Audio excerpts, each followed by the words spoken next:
Section 2.7 is finding square roots and comparing real numbers. First, we're going to talk about what a square root is. And to do that, we're going to almost talk about it backwards. So if you look here, I have 3 squared equals 9.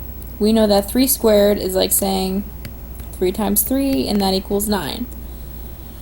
Also, we know that negative 3 squared is also 9. Negative 3 times negative 3 is also 9. So we can say that 3 and negative 3 are square roots of 9. It's a square root because if you take this number times itself, you're going to get 9. So both 3 and negative 3 are square roots of 9. We can say that all positive numbers, no matter what it is, have 2 square roots.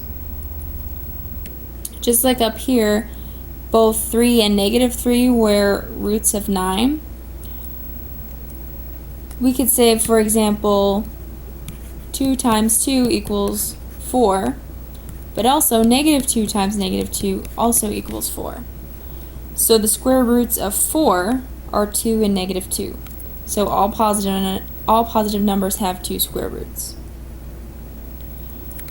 So just so we know some notation, when you have the square root of a number, and here I have the square root of a, we'll just call a some number, the number underneath is called your radicand. And the square root symbol is also called a radical. So this can be called the square root or a radical, and the number underneath is a radicand. So if I had the square root of 7, 7 would be my radicand, and the square root sign is also called the radical.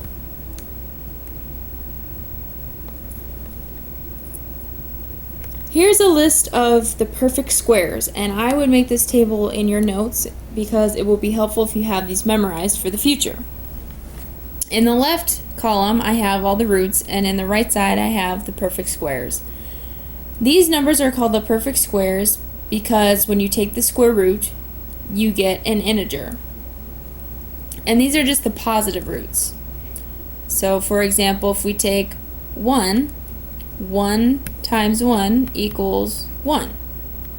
So 1 is a perfect square. I have it listed over here. And 1 is also the root because 1 times 1 gives you 1.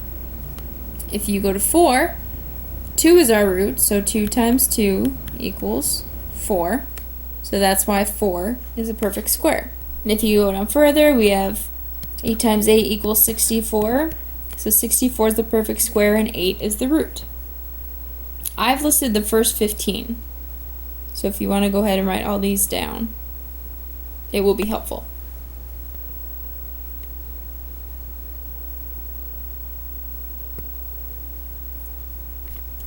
So here the directions say evaluate the expression.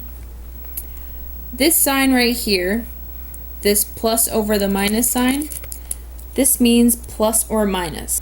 So it's telling you it wants both the positive and negative answer.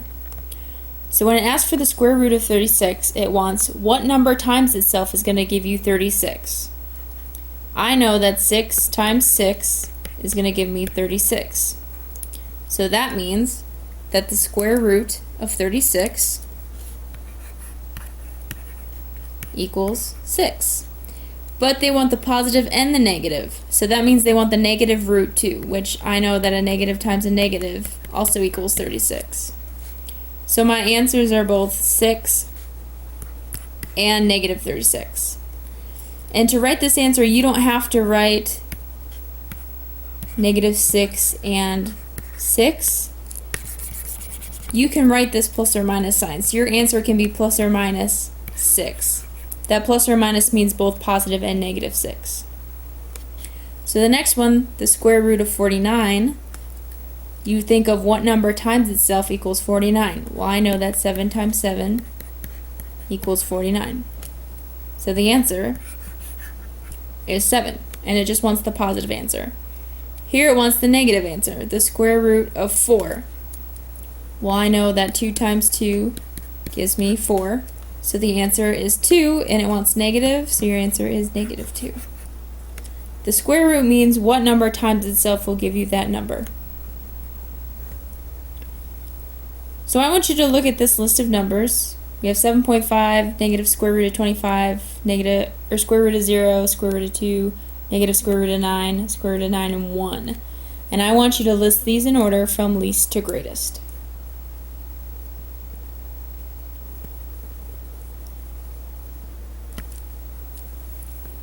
The next problem talks about the area of a square. So we're talking about the top of a folding table is a square, and its area is 945 square inches. It wants us to approximate the side length of the tabletop to the nearest inch. If you remember how to find the area of a square, you take this side times the other side, and the square, the sides are the same, so you take s squared, or whatever this side is times itself.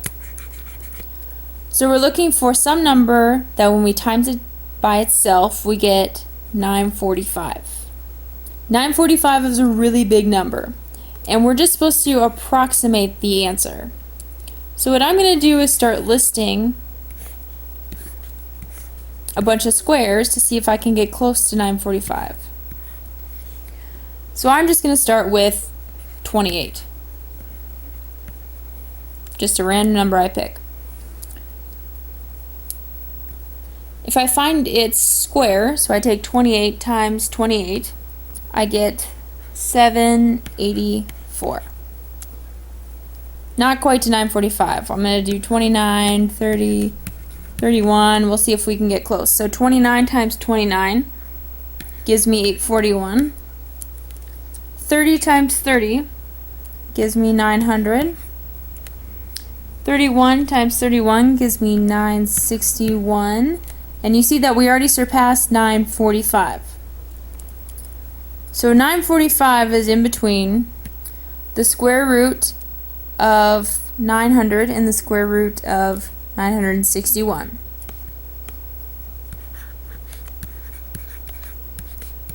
We know that our square root of 945 is in between the square root of those two numbers. And we know the square root of these two numbers. We just listed them. The square root of 900 is 30, because 30 times 30 gave us 900. And the square root of 961 was 31.